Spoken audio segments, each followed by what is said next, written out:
कि जैसे विद्यार्थी की हमारी पढ़ाई पूरी हो जाए, नौकर हमारी नौकरी ड्यूटी पूरी हो जाए, ऐसे ही साधन करने वाला अगर कहता है कि मेरी साधना पूरी हो जाए, मेरा अनुष्ठान पूरा हो जाए, तो उसका मतलब यह है कि साधना का रस नहीं आ रहा है, साधन के साथ एक तानता नहीं।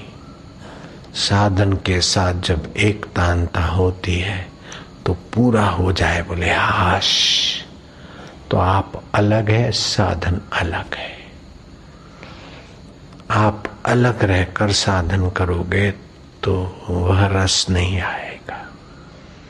साधन से आप एक हो जाओ तो साधन तुमको साध्य से एक करा देगा। साधन का मतलब है कि एक छोर आप खड़े हैं, दूसरे छोर आपका साध्य कर रहा है। आप साधन से एक तान होते जाओ तो साध्य और साधक फिर दो नहीं रहते। जैसे तरंग और पानी दो न होते हुए भी दो दिखते हैं, ऐसे ही जीवात्मा और परमात्मा दो न होते हुए भी असाधन में रुचि है। इंद्रियों के देखकर सुख लेना, सूंघ कर सुख लेना, चख कर सुख लेना, ये असाधन के तरफ। तो असाधन भी करते रहते और साधन भी करते रहते और साधन करके हाश कर लेते। इसीलिए साधना की जो बरकत होनी चाहिए वो दिखाई कम देती है। साधन ऐसा हो कि चातक मीन पतंग जब पिया बिन नहीं रह पाए। चातक अंगार चुकता है लेकिन अपने पिया की तड़फ नहीं भूलता, पिया के प्रेम में। चातक मीन, पानी के बिना मछली नहीं रह सकती, और दिया जले मक्खियां भाग जाएगी, पतंग कुर्बान हो जाएगा। ऐसे जिसके जीवन में साधन का दीप जलता है तो उसका अहंता, ममता, वासना, चिंता, भय, शोक, अभाव सब कुर्बान हो जाएगा। उसका तो रसमय जीवन होने लगेगा, प्रेममय जीवन होने लगेगा। साधन और साध्य एक ही हो जाता है। मंत्र, इष्ट देव और गुरु दिखते तीन लेकिन एक हो जाते। जैसे पेड़, डाली और फल तीन दिखते लेकिन एक ही रस के रूप है। तो साधन में प्रीति करते करते साधन करने वाला एकाकार हो जाए तो फिर ऐसा नहीं होगा कि मेरा साधना निर्विघ्न पूरा हो जाए। तो आप साधन से अलग हो गए। तो बुद्धि में साधन हो रहा है, मन में साधन हो रहा है, स्व में नहीं आया साधन।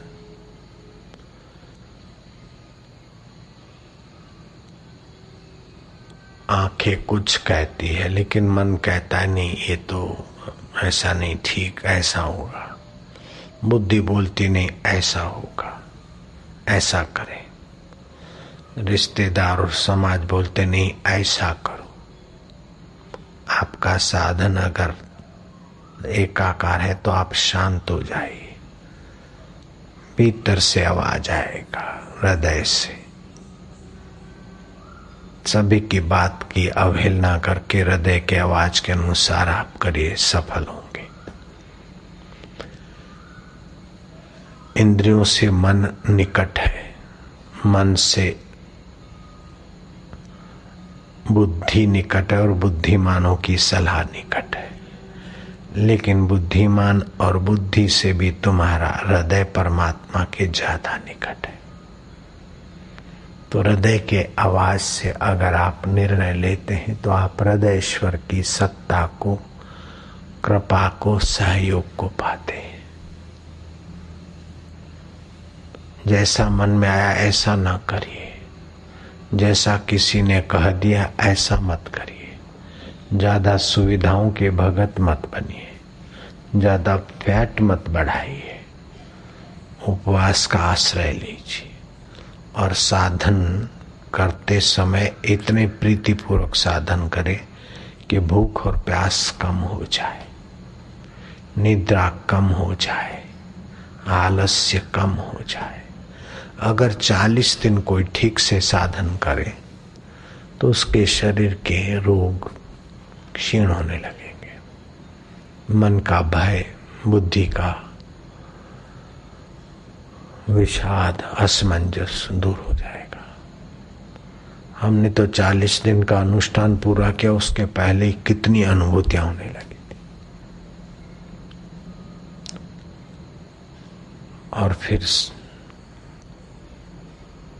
सात्विक भोजन करे, सुपाच्य भोजन करे, प्राणायाम करे, मौन रहे, साधन में प्रीति करे। ज्यादा खाएगा, दिन को सोएगा तो साधना में सफल नहीं होगा। दिन को नींद करना, तमस बढ़ जाएगा, फैट बढ़ जाएगा, तीनों दोष बढ़ जाएंगे बीमारी के।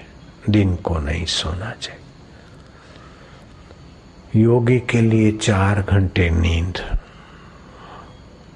भोगी के लिए, संसारी के लिए, जो मेहनत करते हैं काम धंधे, उनके लिए 6 घंटे, और जो रोगी है या बालक है वे 8 घंटे। शिशु के लिए, उसका तो शरीर विकसित होने के लिए उसे नींद चाहिए।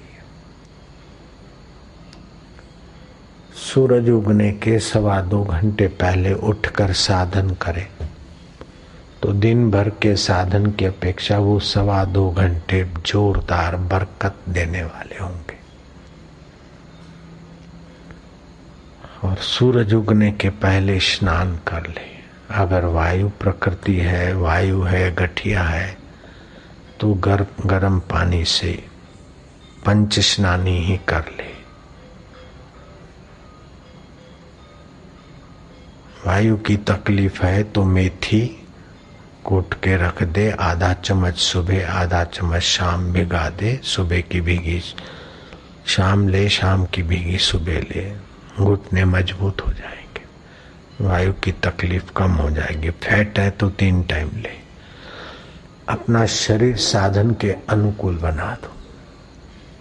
खा पी के आराम है, वातावरण अच्छा है, मोटा होने के लिए नहीं है वातावरण, छोटा होने के लिए नहीं है। स्वस्थ जीवन, सुखी जीवन, सम्मानित जीवन। आप जितना आत्मा परमात्मा का सम्मान करोगे, जितना साधन करते करते साधन के साथ आप एक हो जाओगे। आप जब भी किसी से व्यवहार करते हो तो जितना उसके साथ आप अद्वैत में आते हो, एकाकार होते हो, उतना ही वो व्यक्ति प्रभावित होता है, प्रसन्न होता है, आप सुखी होते हैं। तो आप साधन से एकाकार हो जाइए, जप के अर्थ से एक हो जाइए, ध्यान में एक हो जाइए। जब जो करें पूरे दिल से करें, पूरे मन से करें, तत्परता से करें। सुविधा की चिंता वही करते हैं जो आत्मा की महिमा नहीं जानते, जो नश्वर शरीर को मैं मानते और संसार को सच्चा मानते, और वो मजा लेने के लिए साधन करते हैं, कुछ पाने के लिए साधन करते हैं, तो उनका पाने की वासना असाधन की यात्रा भी कराती है। बस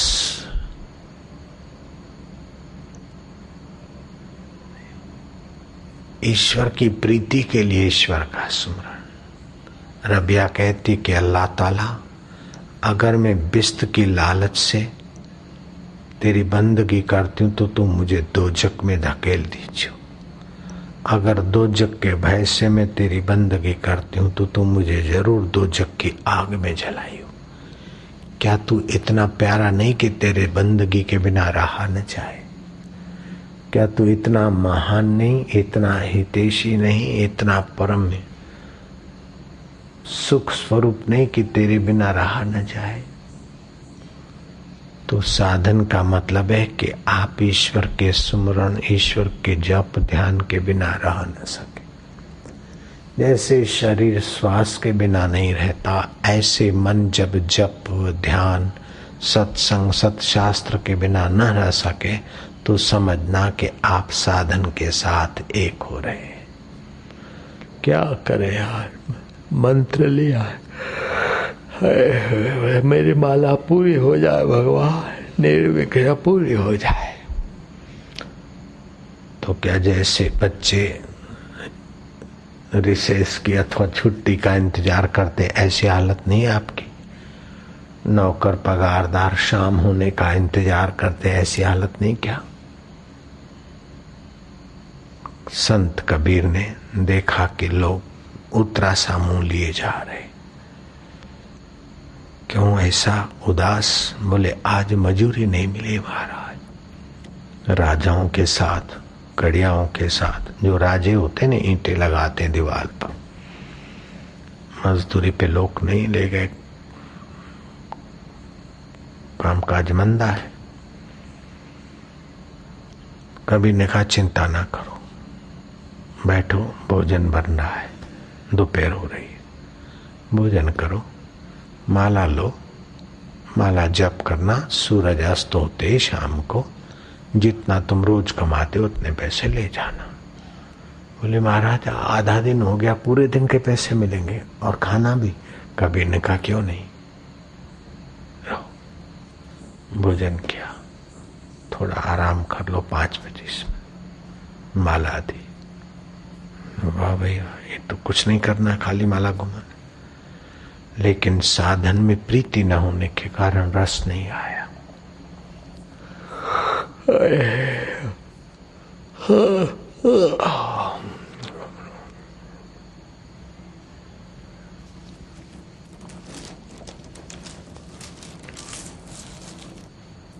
ये मेरी बात कब पूरी होगी? तू करता है ना, मैं भी कर।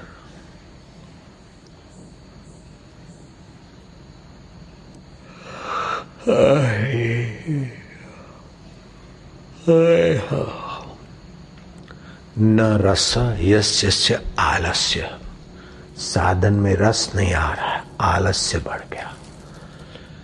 2-5 मालाएं की, वो तो सोचते कि बाप रे बाप, तो बड़ा कठिन काम है। कैसे भी 1-2 घंटा बीता, तो थोड़ी माला रखे, कोई पानी पीने का बहाना करे, कोई एक का कोई कुछ। बड़ी मुश्किल से शाम आई कि हाय राम, इतनी देर से शाम होती क्या? कभी रोज तो निगुड़ी जल्दी हो जाती, आज शाम कहां भाग गई? दिन नहीं होता। चलो मैं कर लूं। कभी ने देखा कि ये थके होंगे, चलो अब सूरज डूबेगा तब डूबे, तुम लो पैसे, जाओ, कल भी इधर आओगे, भोजन मिलेगा। बोले महाराज ऐसा आशीर्वाद मत करो, पत्थर तोड़ेंगे, चूना उठाएंगे, ईंटें उठाएंगे, खोद काम करेंगे, कम पैसे मिलेंगे, तुम ज्यादा भी दोगे। तो मजदूरों को मजदूरी करते करते एक प्रकार की आदत पड़ गई, उसको आदत का रस आता है। वो उसकी मजदूरी एक आदत पड़ गई, वो साधन हो गया। जब मजदूरी आदत पड़ जाती है तो साधन का रस आता है। तो भगवान की भक्ति आदत पड़ जाए और साधन का रस आए तो भगवान से मिला दे।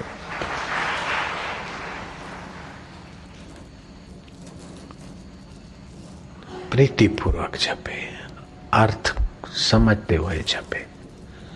और बिना अर्थ और बिना प्रीति के भी जपेगा तो फायदा तो होना ही है, लेकिन वो प्रीति पूर्वक और अर्थ पूर्वक तो अनंत गुना फायदा होगा। ऐसे जो शास्त्र पढ़ता है तो 2 वाक्य 5 वाक्य पढ़ा, जैसे ईश्वर की महिमा और ईश्वर क्या है, तो सभी देशों में, सभी जातियों में, सभी धर्मों में जिस परमेश्वर की कृपा से लोगों की मन्नतें पूरी होती है, उस ईश्वर का वर्णन वेदों में है। अपने अपने खुदा का, अपने अपने गॉड का, अपने अपने भगवानों का, गुरुओं का, जो ठीक, लेकिन गॉडों में, खुदाओं में, पैगंबरों में जो चमचम चमक रहा है चैतन्य, जैसे सभी देशों की मिठाई में शक्कर व्याप रही है, ऐसे सभी पंथों में, सभी रिलीजियसों में, सभी धर्मों में जो सत्य चित्त और आनंद स्वरूप ईश्वर है, ट्रुथ है, सत्य है, जिसको कोई सोल कहता है, कोई गॉड कहता है, कोई खुदा कहता है, कोई ब्रह्म कहता है, उस परमात्मा की वास्तविक वेदों में, भागवत में जो वर्णन है, उसको थोड़ा पढ़ा और शांत हुए। 2 वाक्य पढ़े, जितनी देर उतनी देर शांत हुए। यह पुस्तक नारायण स्तुति। नारायण का मतलब नर नारी के अयन आत्मा, उस परमेश्वर रस आने लगेगा। कोई अपने तरफ से 12 साल मेहनत करो, तपस्या करो, कोई 12 साल यज्ञ करो, कोई 12 साल यात्रा करो, कोई 12 साल गॉड की प्रेयर करो, कोई 12 साल खुदा की बंदगी करो, ठीक है, धन्यवाद। लेकिन ये 12 सप्ताह में ऐसा ऊंचा साधन आपको रस प्रदान करेगा कि 12 साल वाले आपको देखते रहेंगे। इसमें खुदा का वास्तविक बयान है, गॉड का वास्तविक बयान है। ये किसी रिलीजियस का नहीं है, किसी मजहब का, धर्म पंथ का नहीं है, ये वैदिक संस्कृति का है। वैदिक अर्थात अपौरुष शरीर। तो इसको पढ़ो शांत, तो रस आएगा। रस आने से नीरसता मिटेगी। नीरस व्यक्ति ही रस के लिए बीड़ी पीता है, रस के लिए दारू पीता है, रस के लिए दूसरा कुछ करता है। जैसे अपने घर में रस नहीं आता तो पड़ोसन के घर जाती है कि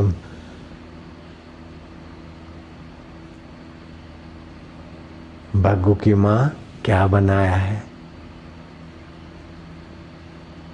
मैंने ये बनाया, मैंने तो आज ये बनाया, ये बनाया, तो रस नहीं आया तभी इधर उधर जाता है। ऐसे ही साधन में रस नहीं आया तो मन इधर उधर जाता।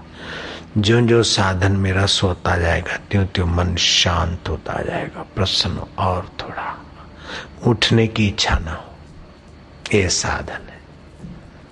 जब भागने की इच्छा हो जाए, साधन पूरा क्या क्या हाश, तो अभी साधन के साथ आप एक नहीं हुए। साध्य के साथ एक होने का सवाल ही पैदा नहीं होता। अभ्यास करते करते आदत बन जाए, प्रीति बढ़ जाए, इधर उधर समय न गंवाए। काम बहुत ऊंचा है, समय बहुत कम है। काम ऊंचा है, जीवन थोड़ा है। पागल मनवा भागा जाए तो फिर जोर जोर से भगवान का नाम लो, भगवान के गले पड़ो, नाथ, हे प्रभु दयालु देव, हे प्रभु प्रभु। शास्त्र में तो यहां तक कहा, चलते फिरते, ठोकर खाते अथवा जमाई देते भी भगवान का नाम उच्चारण हो, ऐसी भगवान तुम दया करो। ओम राम हरे कृष्ण गोविंद। मन को बहुआयामी आवश्यकता है, मन की कुछ बहुत वैरायटी चाहिए। कभी भगवान का राम, कृष्ण, गॉड, हरि, अल्लाह, खुदा, जो जिसको अच्छा लगता है, लेकिन प्रीतिपूर्वक बार बार लो, आदत पड़ जाए तो साधन हो जाएगा।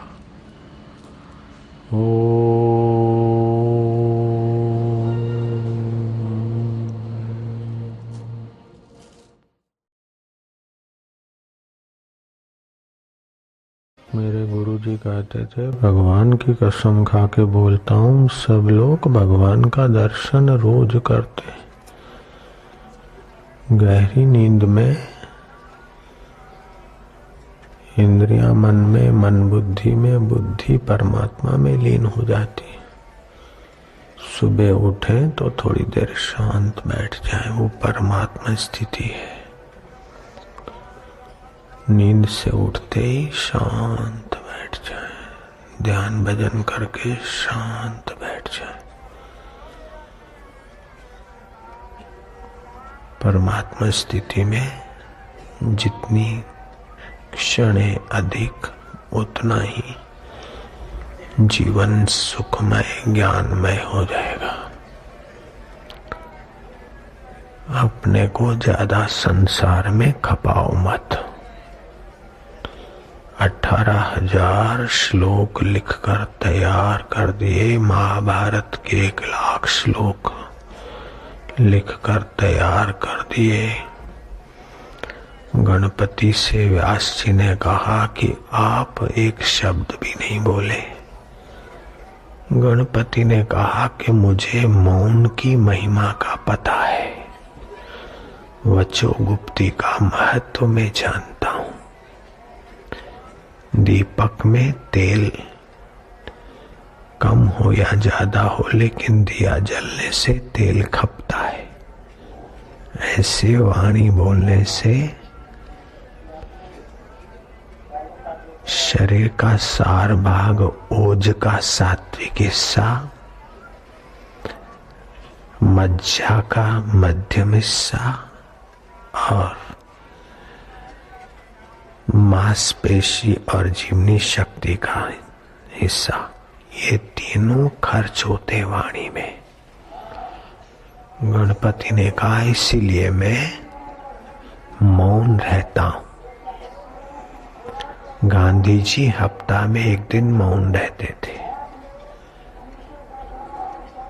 मौन में बड़ी शक्ति है। दिवरहा बाबा प्रवचन सत्संग नहीं करते, बहुत कम बोलते थे। मेरे एक संत परिचित थे, घाट पे ही पड़े रहते थे, बहुत कम बोलते। देश की स्थिति को जानने के लिए अखबार पढ़ लेते थे। एक दिन मेरे सामने अखबार पढ़ते पढ़ते जयप्रकाश नारायण जेपी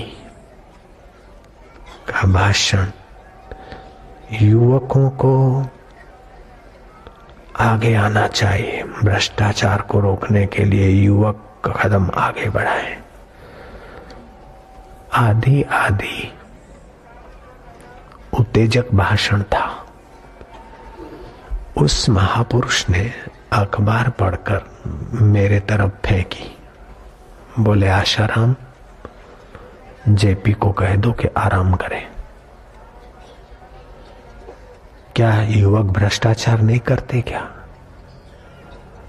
ये तो देश में अशांति पैदा हो जाएगी। जेपी को बोलो आराम करे। अखबार फेंक दी। मैं व्यासपीठ पे बोल रहा हूं आपको, झूठ बोलने से तप नाश होता है, मैं जानता हूं। उस दिन के बाद जयप्रकाश का भाषण नहीं हुआ, आराम ही करते रहे। जसलोक में ऐसी ऐसी हस्तियां भारत में है। हा हा हु हु करने से ही देश की सेवा हो जाती है, ऐसी बात नहीं है।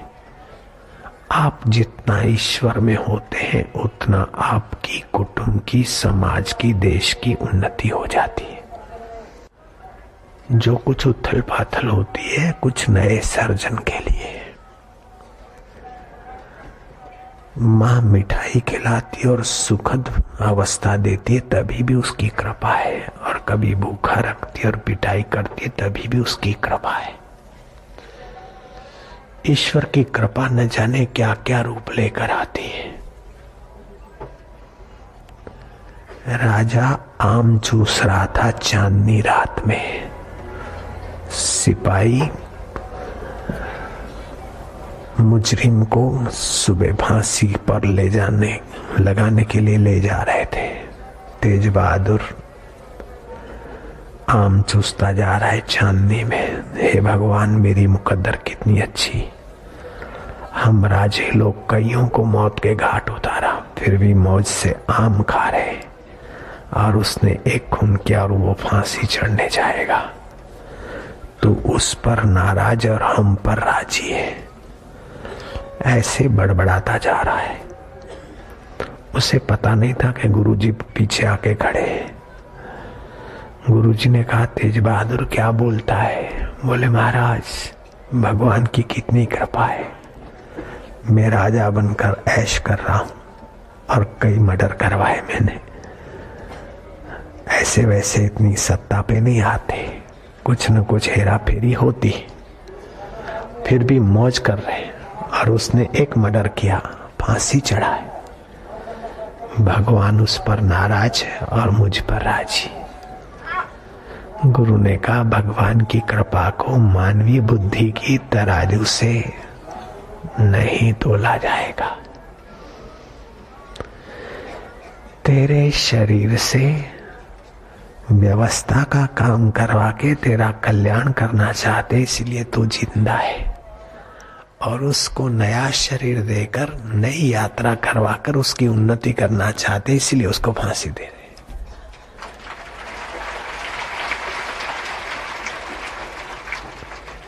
जैसे मां की हर चेष्टा में कृपा छुपी होती है, ऐसे परमेश्वर की हर लीला में कृपा छुपी होती है।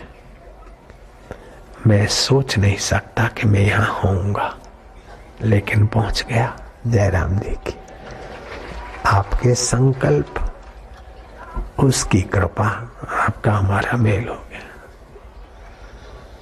इसीलिए ईश्वर की कृपा का इंतजार ना करो, कभी भी समीक्षा करो वो कैसे हमारी उन्नति कर रहा है। मान देकर उत्साह बढ़ाकर उन्नति करता है, कभी अपमान देकर अहंकार मिटाकर भी उन्नति करता है।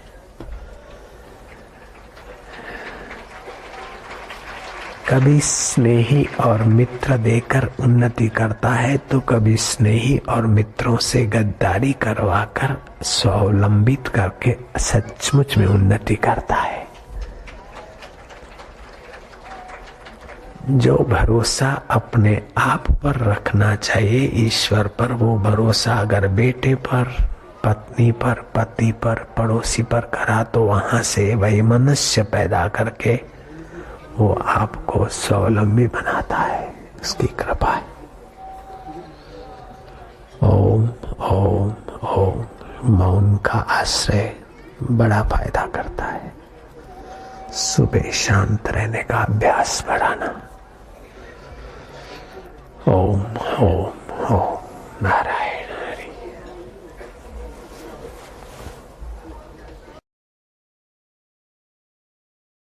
गम गणपतये नमः।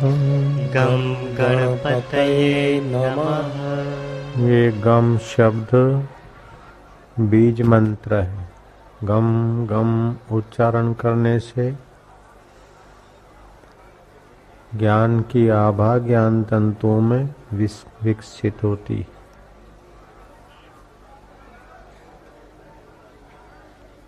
सफलता के लिए सुबह उठकर नींद में से उठे तो थोड़े शांत होकर बैठ जाए, मन इधर उधर जाए, थोड़ा ओम शांति जप करके फिर शांत हो जाए।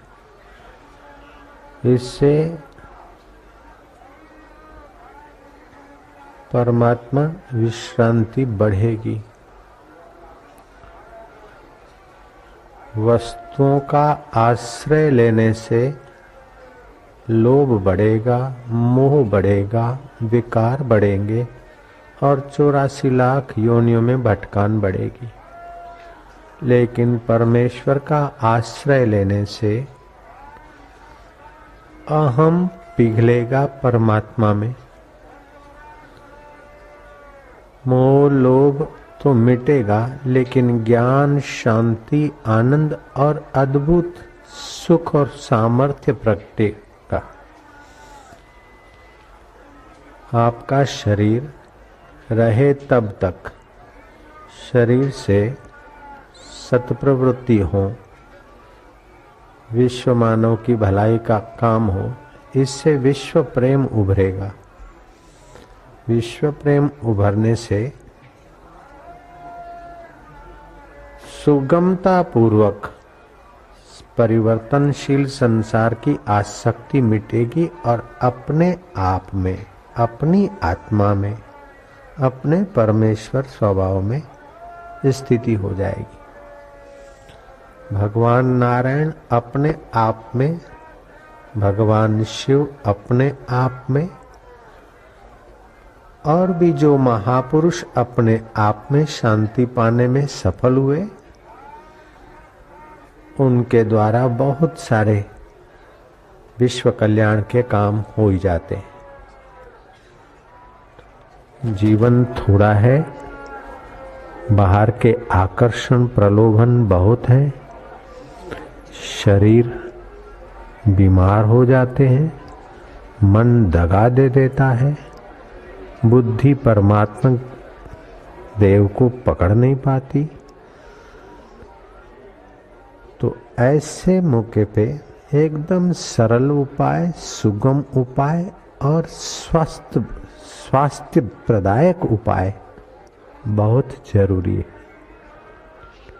अब सत्संग करना, बड़े बड़े प्रोग्राम देना मेरे बश का नहीं, लेकिन सारे प्रोग्राम और सारे सत्संग का फल जो है, उसी फल को सभी लोग शीघ्र से शीघ्र पाले, ऐसा उपाय अब सबको बताने की मेरी रुचि बढ़ गई।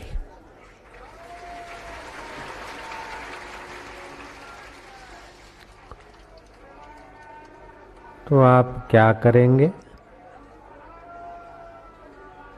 चाहे मंत्र दीक्षा लिया है चाहे नहीं लिया, नींद में से उठ के बैठ जाएंगे। जो सृष्टि का करता है वही तुम्हारे शरीर का भरता और भोगता है, एक का एक। उसमें थोड़ी शांति बढ़ती जाए। बिस्तर तुरंत न छोड़ेंगे। उस सुबह का सुखद शांति का 2, 4, 5 मिनट लाभ लेंगे, जितना ले सकते हैं। रोज 10 प्राणायाम करेंगे, जिससे प्राण शक्ति सभी नाड़ियों में अच्छी चले, ताकि जल्दी रोग न पकड़े शरीर को। शुद्ध हवा में दाएं नथुने से श्वास लिया, रोका, फिर बाहें छोड़ा, बाहें से लिया, रोका और दाएं छोड़ा। ऐसे 10 प्राणायाम आपके बुढ़ापे में भी और जवानी में भी, कार्य में भी और ध्यान भजन में भी मदद करेंगे। भोजन चबा चबा के करें, और भोजन करते समय चबा चबा के उसका आनंद ले। आनंद से ही शरीर का, मन का और बुद्धि का ठीक पालन होता है। ऐसे धबाधब झबाझब ना खाएं। पानी पिएं तो भी चुस्के से, क्योंकि अन्न ब्रह्म है, जल ब्रह्म, सब में ब्रह्म परमात्मा की आनंद सत्ता है, आप में भी है, तो उसको उजागर करें। कभी भी अपने को कोसने के विचार ना करें। बीमारी आ जाए तो भी बीमारी का चिंतन ना करे। बीमारी आई तो पैर में, सिर में, हाथ में तकलीफ है, लेकिन ये तकलीफ को जानने वाला मैं इससे न्यारा हूं, तो बीमारी का प्रभाव कम हो जाएगा। मौत भी आएगी एक दिन, तो शरीर की आएगी। आपको मौत का बाप भी नहीं मार सकता है, आप मौत के बाद भी रहते हैं।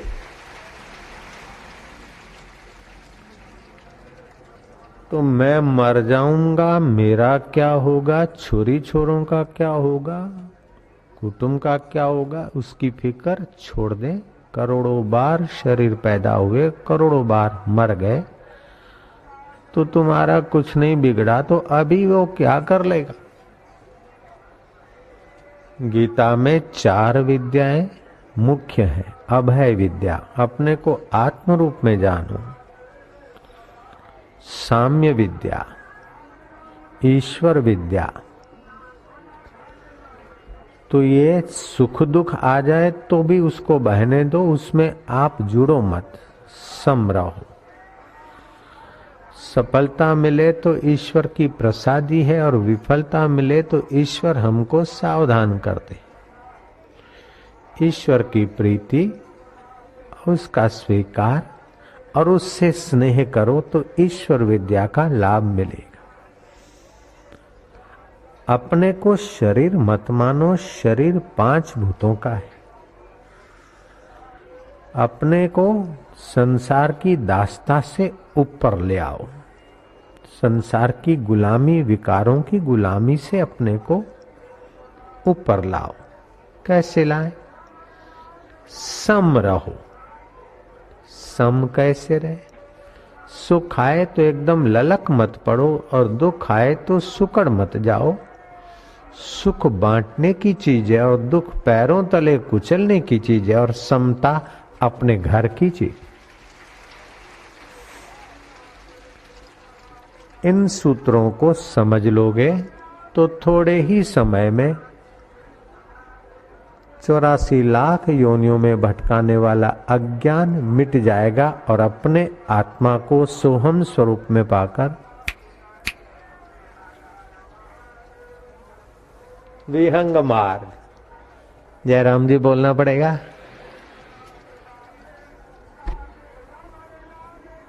आप देख रहे हैं ना, विहंग मार्ग। ये वेदांत विहंग मार्ग है। भगवान कृष्ण की गीता का योग केवल गिरी गुफा में नहीं, युद्ध के मैदान में भी गीता का योग हो सकता है। तो आप जहां हैं वहां भी इस योग का लाभ लेकर मुक्त आत्मा हो सकते हैं। चाहे आप न्यायाधीश हो, चाहे किसान हो, चाहे किसी व्यवसाय, जो भी काम करते हो, काम के पहले विश्रांति, काम के बाद भी विश्रांति। तो काम में कर्तृत्व बुद्धि को मिटाते जाओ। मैंने किया, मैं सुखी, मैं दुखी। सुखी हुआ तो मन हुआ, दुखी हुआ तो मन हुआ, बीमार हुआ तो शरीर हुआ। उसको देखने वाला मैं, आत्मा परमात्मा का, और परमात्मा मेरे। बस इसको याद रखो। 8 द्वार का ईश्वर प्राप्त करना कठिन नहीं है, लेकिन ईश्वर प्राप्त महापुरुषों को समझना और उनको मिलना कठिन हो जाता है। ईश्वर तो अपना आत्मा है।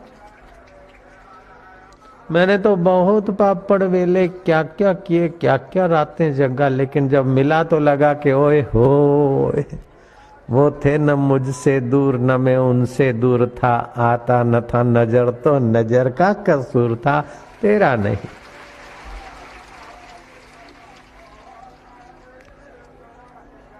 तो आपको बिल्कुल शॉर्ट वे बता रहा हूं। विश्रांति, विश्रांति, विश्रांति। सुबह नींद में से उठो तो विश्रांति। व्यवहार में समता, और अपनी अकल का, अपनी वस्तुओं का बहुत लोगों को लाभ मिले, ताकि ममता मिटे और समता जगे। गुरु मंत्र का जाप, फिर जाप में भी विश्रांति बीच में। तो अहम कृति को कोई आपकी सराहना करे तो मैं अच्छा हूं, ये कचरा अपने सिर पर मत लाओ। कोई निंदा करे तो मैं बुरा हूं, ये कचरा सिर पर मत लाओ। निंदा और स्तुति अच्छाई और बुराई गुणों में होती है, शरीर में होती है। शरीर तो यहीं पड़ा रह जाएगा, मर जाएगा। मैं तो तेरा हूं, तू मेरा है। आपकी कई जन्मों की मेहनत बच जाएगी इतना खाली ख्याल रखने से। कई अनुष्ठान, कई तप, कई जप करो, फिर भी ये काम नहीं करा तो मैंने इतने तप किए, मैंने इतना किया, मैं फलहारी हूं। तो भाई रोटी का टुकड़ा खा ले, जान छोड़। मैं दूधाधारी हूं। दूधाधारी फलहारी ठीक है, लेकिन वो मैं को पुष्ट करा तो ईश्वर से दूर रहेगा, और मैं को मिटाया तो ईश्वर तो तू ही है यार। आत्मा तो तू ही है, परमात्मा तो तेरा जिगरी जान है।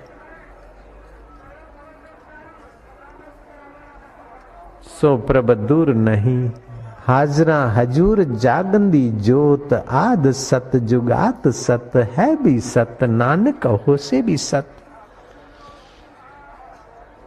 जो सर्वत्र है वो यहाँ है, जो सदा है वो अब भी है, जो सब में है वो मुझ में भी है। तो उस परमेश्वर में सुबह उठते समय आप अनजाने में ही विश्रांति पाना चालू करो। स्वाद बढ़ जाएगा, बुद्धि और मन पवित्र होता जाएगा। सुबह थोड़ी विश्रांति के बाद फिर सोचो, कोई विचार आता है, अभी नहीं, अगड़म तगड़म स्वाहा, ओम आनंद, ओम शांति। 1-2 मिनट विश्रांति पाली, फिर घर का, कुटुंब का या स्वास्थ्य का कोई तकलीफ है तो शांत होकर सोचो कि इस तकलीफ को कैसे मिटाया जाए। और ये तकलीफ तो है शरीर को, आत्मा को नहीं है। परमात्मा आत्मा, ऐसे करके प्यार में बातचीत करके उसमें गोता मार। जो गोता मार कर एकदम शांत हो जाओगे, सुंदर उपाय आएगा, अथवा तो अंदर का परमेश्वर का सामर्थ्य से आपकी तकलीफ छूमंतर हो जाएगी। छूमंतर इसी को बोलते चमत्कार। वो विश्रांति पाने वाले महापुरुष के चित्त में जो संकल्प उठता है, पत्थर पे लकीर, तो आप विश्रांति पाना बढ़ा दो। और सुख है तो उसमें से आसक्ति और अहंता हटा दो। दुख है तो उसमें सुकड़न हटा दो। मौज हो जाएगी, मौज। सत्संग के विचारों को रोज अपने जीवन में लाओ। इसीलिए सत्य साहित्य, आजकल तो सुविधा हो गई, कैसेटों की पुस्तक थोड़ा बहुत पढ़ो, जिसमें आनंद शांति आए, रुक जाओ, पन्ने घुमा मत दो। शांति, आनंद और समता तुम्हारा लक्ष्य होना चाहिए। वस्तु का आश्रय लोगे, व्यक्तियों का आश्रय लोगे, परिस्थिति का आश्रय लोगे तो आप गुलाम बनते जाओगे। लेकिन आत्म आश्रय लोगे, विश्रांति लोगे, समता लोगे तो आप स्वाधीन बन जाओगे। और स्वाधीनता सब कोई चाहता है। कोई नहीं चाहता कि मैं गुलाम रहूं, मैं दुखी रहूं। नारायण हरि, नारायण हरि, नारायण। बोलो ना, कंजूसी ना करो।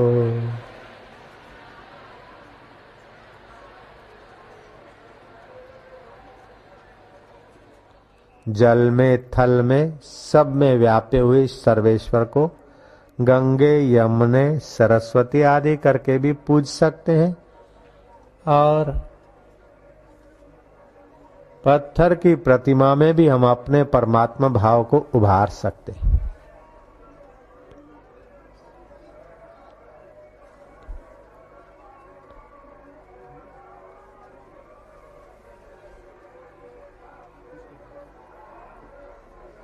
पांच तुलसी के पत्ते, चबाकर रोज खा लें। पानी ऐसे पिए कि तुलसी के पत्ते दांतों में रह न जाए, स्वास्थ्य के लिए अच्छे। रात को सोते समय जप करते खुश होते हुए सोना है। चिंता लेकर, थकान हो लेकर मन में नहीं सोना है। और सुबह उठते समय परमात्मा में विश्रांति पाना है। और व्यवहार में समता का अभ्यास करना है। बस ये थोड़े से सूत्र रखो, बस काम बना लो अपना कि मैं अकेला हूं, मेरा कोई नहीं। ऐसी कभी भी हीन बात अपने दिल में मत आना। आप हीन बात लाएंगे तो वही हीन विचार आपको कमजोर बना देंगे। मैं भगवान का हूं, भगवान मेरे साथ है, अथवा तो मैं आत्मा हूं और अनेक शरीरों में हूं, अनेक जगह पर हूं। इस प्रकार अपने चित्त को ईश्वरीय ज्ञान और ईश्वरीय प्रेम में लगाए रखने का पुरुषार्थ बना रहे।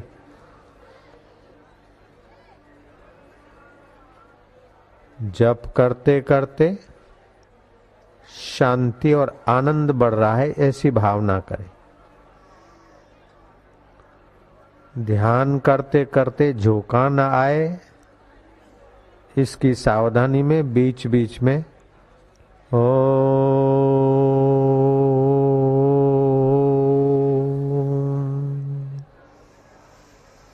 हरि ओम।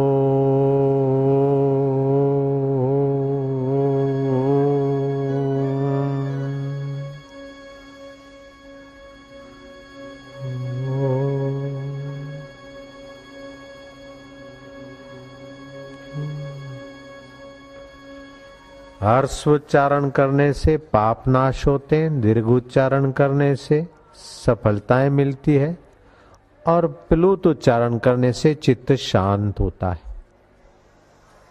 जैसे हरिओम हरिओम हरिओम पाप नाशक है, हरिओम ये ऐहिक सफलताओं के लिए। और लंबा कर दिया तो चित्त परमात्मा में शांत होता है। हरि ओम हो चाहे राम हो चाहे और जो भी मंत्र हो। मंत्र जाप मम दृढ़ विश्वासा पंचम भक्ति वेद प्रकाशा। मंत्र के उच्चारण से आपके शरीर में बड़ा अद्भुत सूक्ष्म परिवर्तन होने लगता है। व्यक्तिगत जीवन में सूक्ष्म शरीर के दोष मिटने लगते, आध्यात्मिक जीवन में उन्नति होने लगती।